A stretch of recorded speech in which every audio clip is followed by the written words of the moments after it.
What's up guys, the Strong Boys 19 here. This is going to be another review into the continuation for the Oasis discography, and I'm going to be reviewing the first compilation album, and really the only compilation album that I will review that is involving proper studio takes from their early repertoire. And I'm going to be reviewing the compilation album entitled The Masterplan. Now you may think to yourself, Strong Boys, Be Here Now came out first, then The Masterplan, but to be honest with my experience, I would like to review this record first, because really most of the songs of this record contain B-side tracks from the eras on What's the Story, Morning Glory, and Definitely Maybe. And I know that there are two tracks from the Be Here Now era, but I thought I might as well review this record and then I will move next to Be Here Now. There was a lot of these really long, productive and workaholic minds from the rest of the band, and especially Noel Gallagher, because he wrote a ton of songs even before Oasis became big. I really think that, in my honest opinion, that The Masterplan showcases a very interesting collection of material where I wish that some of the tracks could have been added in, mostly of the songs from the Morning Glory era, that I wish that they would have put some of these songs into this particular era of Morning Glory than putting them on this compilation. But it is what it is, and I've got to say that The Masterplan, a really good, excellent quality amount of material. The album opens with Acquiesce. This is a perfect opener.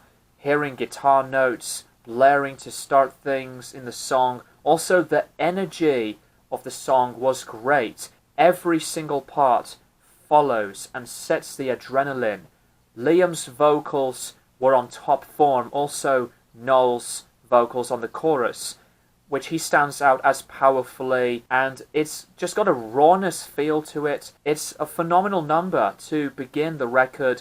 Apparently Noel wrote this number. The train went through some travelling issues and the train just stopped, so Noel decided to write another song whilst heading over to the studio of Rockfield whilst they were making What's the Story, Morning Glory. Acquiesce is no exception, being one of the best Oasis songs of all time and one of my top 10 favourites. Underneath the Sky, this is a really nice number, and the sound of the song is pretty poppy. Liam's vocals just as great. The music is like a psychedelic-ish, jolly kind of mood.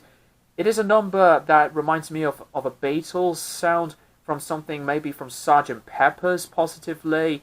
It's a similar beat when I listen to the song to another song called She's Electric, to my mind, when I hear it. Very, very nice number to follow up Acquiesce so nicely. Talk Tonight. It's a beautiful acoustic number, and Bonehead joins Noel with him to make a live feel in the studio. This was lyrically based on a really upset, very distraught Noel after going through a fight with his brother Liam. He decided to leave the band without telling anybody, and there's a woman whose surname is Lim, who had seen Oasis before the fight. She went into an experience with Noel because Noel went into her apartment. She brought Noel to the park where she had played as a kid. It's really an inspiration for this number. Just a lovely sound. The harmonies were perfect. Reminds me of how John Lennon sounds from his vocals on The Range. Also, the acoustic strumming was so simple on the chords, and it's just another standout chorus. One of my favourite acoustic Noel Gallagher packed tracks. Going Nowhere. This is incredibly underrated. I think this song starts very warmly on the orchestration, the trumpets as well, along with the acoustic guitars, some gentle taps on the drums and the cymbals, while Noel sings very calmly. I loved how soft and easy it sounded, Again, the chorus was great, which ascends its positive mood. To me, this is another number that is well written. Musically something different, but this was at a time on the Be Here Now sessions. I personally feel this could have been a great number to be added in onto that particular album. And as I said, it's underrated, but it works out with the rest of this album. Fade Away. Fade Away is one of my favourites. The music just draws in on itself. A loud sound of distorted, crunchy guitars. It builds the pressure from its aggression that takes me to a Sex Pistols vein. And obviously the Sex Pistols being an influence for the band. The chorus just as brilliant. A lot of the excitement that was into the music because of its simplicity. It's very catchy. That was perfectly sitting in all the way through the song. The Swamp Song is, personally, like I said on my Morning Glory review, a very loose, bluesy, improvisational jam. Distorted harmonica all around, so it's nothing changeable so much. Great to hear the whole entirety of the piece for the first time on this album, and as I said, that they would open up their shows with this song up until other songs like Fucking in the Bushes on their Shoulder of Giants album.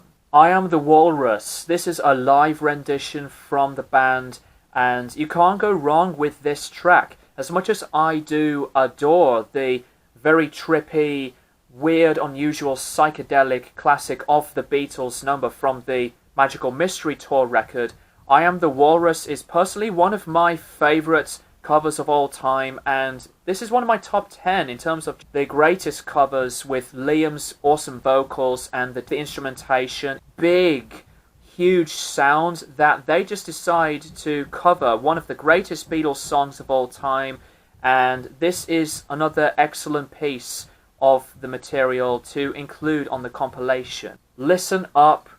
This is an intro where it's very alike to the supersonic opening on the drum beat, and pretty much exactly same part on the opening guitar parts. A slower tempo this time on its continuous structure throughout, and again Liam's range was on a bit of a higher note. Besides that, to me it is pretty memorable as well as the other ones.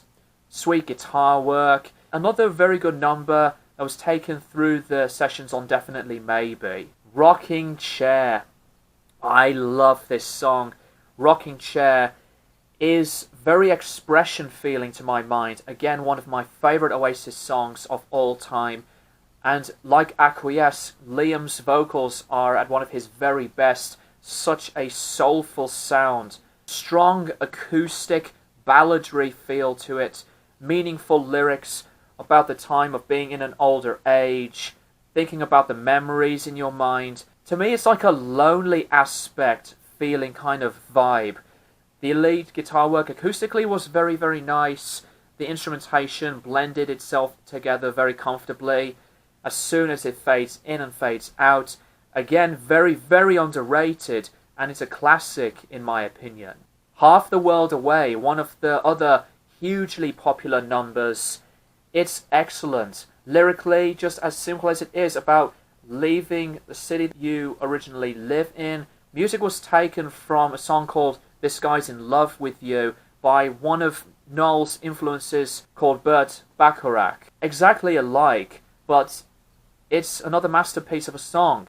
The sweet, gentle instrumentation, the shuffle beat, as Noel decided to do it after Tony left the studio for a break, but Noel sneakily decided to do the tapping on the drumming for the song without Tony's involvement. Vocals were brilliant, the sound of the melody, and no wonder it is a really popular song. This is another highlight on the record as well. It's Good to Be Free, pretty dark number. The portrayal of the lyrics worked out with the controlled mood. Slow but brilliantly paced, distorted rocking song. The distortion was blaring out loud on the chord playing and noisy feedback.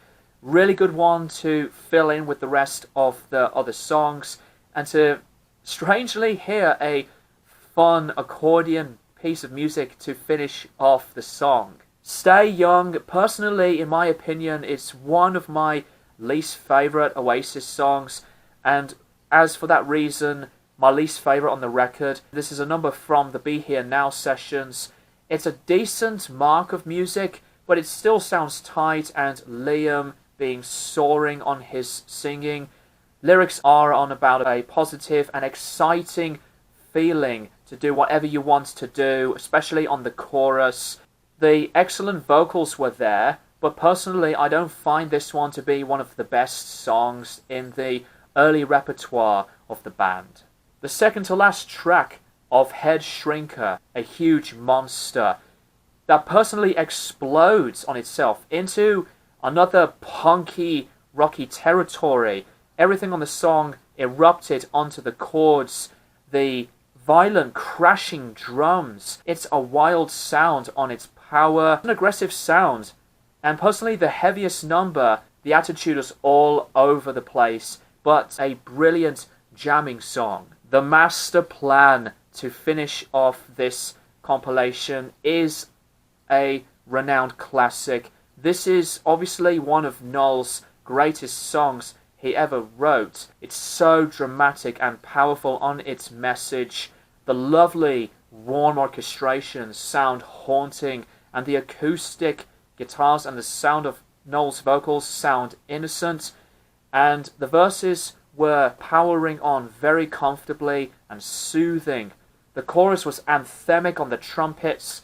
I love the vocal harmonies, reversed guitar solos. It personally may be the most progressive sounding song on the entire existence of the Oasis sound. This is one of the greatest Oasis songs of all time, no question about it. It's personally one of my top 10 Oasis songs. The Masterplan by Oasis is one of my personal favourites in their entire discography.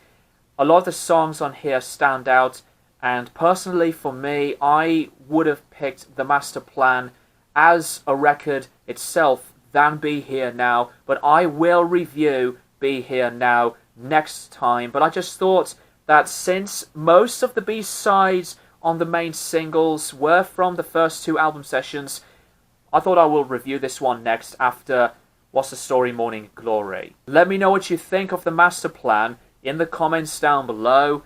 I'm going to give this record a 9 out of 10. So that's personally it. So thank you guys for watching, and I'll keep you guys posted for more videos in the near future.